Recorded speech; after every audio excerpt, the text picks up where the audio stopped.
Hello Technolovers, nama mantan Kepala Divisi Profesi dan Pengamanan atau Kadif Propam, Inspektur Jenderal Ferdy Sambo, sementara jadi perbincangan publik usai ditetapkan sebagai tersangka keempat kasus penghilangan nyawa terhadap Brigadir J. Penetapan tersangka tersebut diumumkan langsung oleh Kapolri Jenderal Listio Sigit Prabowo melalui konferensi pers di Mabes Polri pada Selasa 9 Agustus 2022 malam. Lewat konferensi pers, Kapolri Jenderal Listio Sigit Prabowo yang pada saat itu dikawal 6 jenderal lainnya menyebutkan bahwa menurut hasil pendalaman penyelidikan atas kasus Brigadir J, telah didapati beberapa kejanggalan juga fakta baru. Kira-kira apa fakta barunya ya sampai Irjen Ferdy Sambo ditetapkan sebagai tersangka baru? Yuk langsung saja simak video fakta Ferdy Sambo ditetapkan tersangka berikut ini.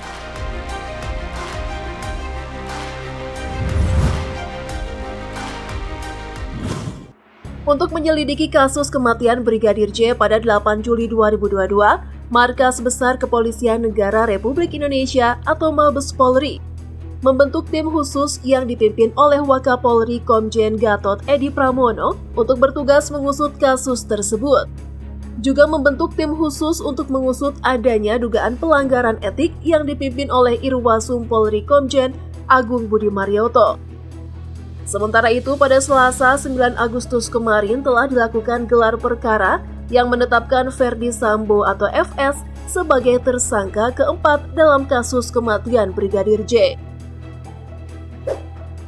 Dalam peristiwa penembakan yang diketahui terjadi di rumah dinas Irjen Pol FS, tim khusus yang bertugas menyelidiki kasus kemudian telah menetapkan 3 orang tersangka. Ketiganya adalah Richard Eliezer atau RE alias Baradae, Ricky Rizal alias Brigadir RR, dan KM.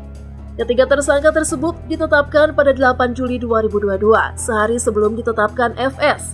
Baradae sendiri dikenakan pasal 338 tentang pembunuhan junto, pasal 55 ayat 1 ke 1 KUHP, junto pasal 56 KUHP.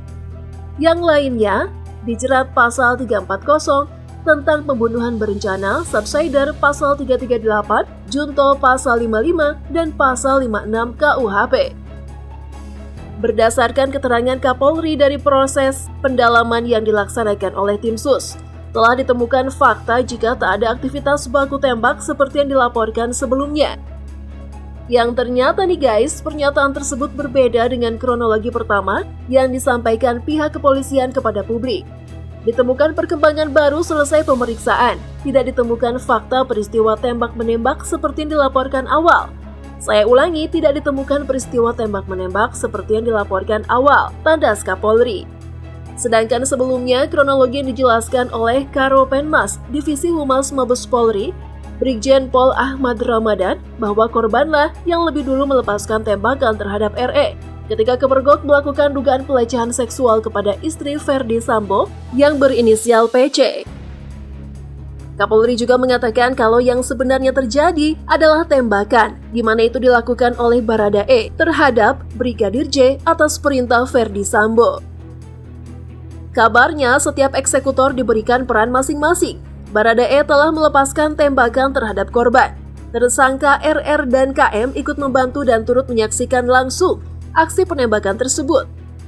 Sedangkan Irjen Pol FS yang merencanakan, mendesain, dan memerintahkan semua peristiwa yang seolah-olah hal tersebut adalah kejadian tembak-menembak.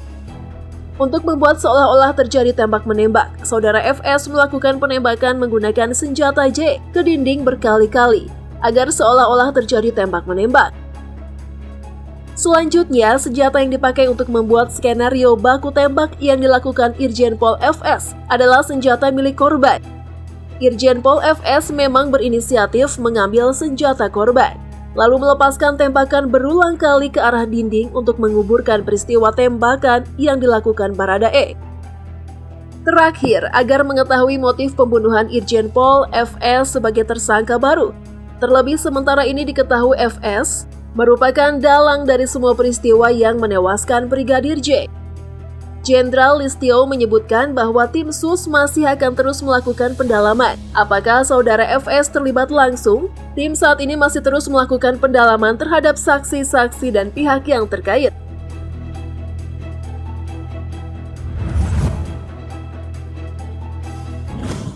Nah, itulah tadi fakta Ferdy Sambo yang ditetapkan sebagai tersangka keempat. Menurut kalian, ada nggak nih tersangka lain yang bakal menyusul keempat tersangka tersebut? Tulis pendapat kalian ya, Teknolovers. By the way, jangan lupa like, komen, dan share sebanyak-banyaknya jika kalian merasa informasi ini penting. Sampai jumpa di video selanjutnya.